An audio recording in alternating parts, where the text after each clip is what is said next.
All right, welcome back to WMAC Now with your host, Chuck Stevenson, coming at you with a trio of RIZIN fight announcements. So RIZIN has two events coming up. They have RIZIN Landmark 5, which goes down April 30th in Yoyogi, and then they have RIZIN 42, which goes down in, I believe, May or June. And they announced a trio of ladies fights that they each bring something interesting, so let's get down into it. So first up, let's discuss RIZIN Landmark 5, April 30th in Yoyogi, Japan, has two ladies bouts. First up is a super atomweight bout. We have Kana Asakura, longtime RIZIN veteran, taking on new to RIZIN, but should be familiar to One Championship fans, Mei Yamaguchi, VV Mei. This is an interesting one because both ladies are kind of closing down their careers at this point. Anyway, let's get into the stats. Asakura coming in at 19-7. Yamaguchi coming in at 21-14-1. Both ladies are coming in off of losses. Asakura lost last July to Shiyu Park at RIZIN 37 via decision. Yamaguchi lost a decision loss to Jean Radzuin in One Championship back in February of 2022. So it would be well over a year off for her. Now, Asakura is the younger fighter at 25-40 for Mei. She is the taller fighter as well at 5 feet 2 inches 158 centimeters to 5 foot even 153 centimeters. And the reach is there for Kana Asakura as well, 63.4 inches 161 centimeters to 60.6 inches 154 centimeters. So as I said, this is interesting because both of these ladies are starting to wind down their careers. Kana Asakura has been talking about wanting to retire when she's 25, which she already is. She's had mixed results lately. Then you have Mei Yamaguchi, who's coming into RIZIN and exiting One Championship on a 3-fight skid. Now, what also makes this interesting is that Asakura, she tends to struggle with good grapplers, and Mei Yamaguchi's a pretty good grappler. I mean, she's not like phenomenal, but she is pretty good. And also when it comes to the striking, Mei Yamaguchi does still have that big right hand that she'll load up on. So this should be an interesting bout between two people who are getting closer and closer to retirement time, especially for Mei, who's already 40 years old. Next up, we have, for me, this is the most interesting of the three bouts, Rena taking on Claire Lopez in a 51 kilogram catchweight bout. Claire Lopez coming in, she's on loan from Combate Global. A little bit of a co-promotion on this fight, and taking on the longtime RIZIN veteran Rena, who's only ever fought MMA in RIZIN, although she has that long career of shoot boxing behind her as well. So looking at the stats, Rena's coming in at 13-4, Lopez coming in at 7-4. Now, Rena's coming in off of a unanimous decision win over Anastasia Svetkivska at RIZIN 37 last July as part of the RIZIN Super Atomweight Grand Prix. Lopez coming in off of a submission win over Camila Rivarola at Combate Global last August, where she almost knocked her out with an uppercut and then followed up with a quick rear naked choke submission win. Lopez is the elder fighter here, 34-31.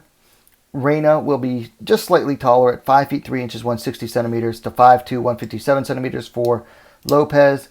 Rena has a reach of 63 inches 160 centimeters, and Topology does not have a reach listed for Claire Lopez. So as I was saying, this to me is the most intriguing of the three matchups announced. Both of these ladies can strike, both have power in their strikes, but also both have very slick submissions. I mean, both of these fighters are finishers. I believe most of their wins, the majority of wins for each fighter, are by finish. So that makes this very intriguing. It is at a weird catch weight. Now, Claire Lopez has been fighting all of her career at straw weight, although she keeps saying she wants to move down to atom weight. She says she can make the weight. Rena has tried to make the RIZIN Super Atom weight, which is like 108 pounds before. She's had trouble with it a few times. So this is kind of like an in-between bout. So it's a weird catch weight. We'll call it Rena weight. Now, this fight is going to have weird implications for each competitor, though. For example, what does a win do for Rena? Like, her beating up a foreigner who's never fought in Japan before doesn't really do much for her as far as her career goes. But a loss is going to make her look bad. So this is a bit of a high risk, low reward fight for Rena. Now for Claire Lopez, this is a high risk and high reward fight, because if she wins, you know, she'll have traveled to Japan, she'll get a win over a very popular fighter over there. And then she can go back to Combate Global and say, hey, this is how good the Combate fighters are. So it'll make her promotion look good by extension. The big question will be, will a loss here hurt Claire's standings in Combate Global? She's ranked as an atomweight at like number 2. Really, she should be ranked at strawweight because that's where she's all fought. And she has like wins over half of the top 10. So what does a loss here mean for her standings in Combate? I think each of these fighters and how they'll do, or what a win or loss means, makes it the most interesting bout. Plus their styles too, because they're both heavy-handed strikers and both have slick submissions. Next we have the final bout, which is going to take place at RIZIN 42. It's a super atomweight non-title bout. The champ, Seika Izawa, taking on Miyu Yamamoto. Non-title bout, and this has been announced as Miyu Yamamoto's retirement bout. Looking at the stats, Izawa coming in at 9-0. Yamamoto coming in at 6-7. Of course, the champ is coming in off of a split decision win over Shiyu Park in the finals of the Super Atomweight Grand Prix on New Year's Eve at RIZIN 40.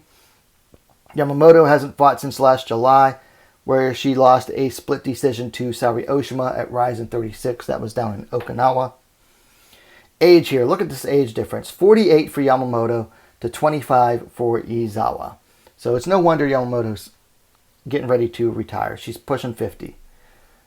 Izawa's slightly taller, 5'2", 157 centimeters to 5'1", 156 centimeters for Yamamoto.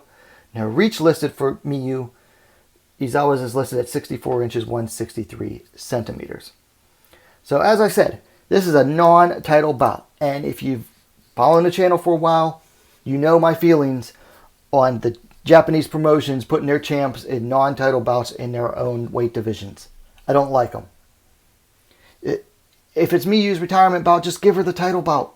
Give her the title bout. They're not afraid of her winning. They're really not. She's on a 3-fight losing streak. This, honestly, is nothing more than a gimme fight for Izawa. That's all it is. It's just a gimme fight for Izawa, basically. If Miyu couldn't beat Saori Oshima, she's not going to beat a bigger version of Saori Oshima in Seika Izawa. Bigger, stronger, maybe even better. Yeah, I'm not a fan of this matchup, honestly. Like, it's nice that RIZIN's giving Miyu Yamamoto a send-off because she's fought all of her MMA bouts for them, and she deserves it. However, I'm not a fan of champions in non-title bouts. And they could have found someone else for Miyu, so that it would at least have been a little bit more competitive. I don't see this fight as being particularly competitive. This is literally a passing the torch fight. This is an older fighter retiring and basically sacrificing a loss to help build the younger fighter. Because Miyu Yamamoto is a big name in Japan. I mean, her family is involved in combat sports for decades now. Her family's known for their wrestling. Her sisters, her brother was Kid Yamamoto. Of course, now her son fights. This is just a passing of the torch fight. But I'm just not a big fan of it. So there you have it. RIZIN Landmark 5 and RIZIN 42. 2 ladies bouts at Landmark 5, 1 at RIZIN 42. Aside from the last one, I like the other 2 matchups, particularly Rena versus Claire Lopez. Let me know your thoughts on them in the comments down below. If you liked the vid, please give it a like, and while you're at it, go ahead, subscribe to Wmma Now, the best, most complete women's mixed martial arts dedicated platform on YouTube. Thanks for watching. We'll see you next time.